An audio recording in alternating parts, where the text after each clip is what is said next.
Abrasi yang terjadi selama beberapa tahun kini semakin mengikis dan mengancam Pantai Cemara Indah atau PCI di Kabupaten Aceh Singkil.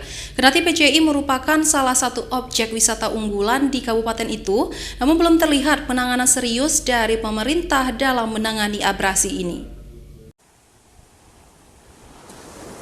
Kendati Pantai Cemara Indah merupakan salah satu objek wisata unggulan para wisatawan di Kabupaten Aceh Singkil, namun hingga kini belum terlihat penanganan serius dari pemerintah terhadap abrasi yang kian mengancam pantai tersebut. Abrasi menahun yang terjadi di Pantai Cemara Indah, Desa Gosong, Kecamatan Singkil Utara ini terlihat kian mengikis bibir pantai. Akibatnya membuat ratusan pedagang di seputaran pantai resah. Pasalnya tak jarang para pedagang di seputaran pantai itu harus memindahkan pondok dagangannya akibat air semakin mendekati lapak dagangan mereka. Sementara itu, akibat gerusan abrasi yang terjadi selama beberapa tahun terakhir membuat jarak antara sungai dan laut semakin dekat sehingga mengancam keberadaan sungai.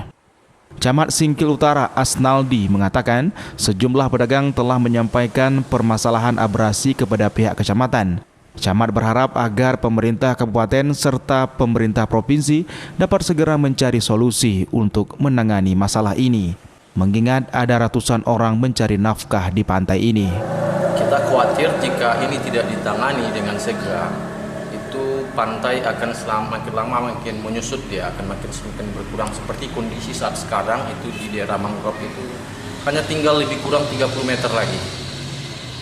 Jadi kalau tidak segera ini ditangani, so pasti bahwasanya kita akan kehilangan pantai yang merupakan juga aset daerah dalam hal mendatangkan pendapatan dalam bentuk kunjungan para wisatawan yang ada di Pantai Cemara Indah.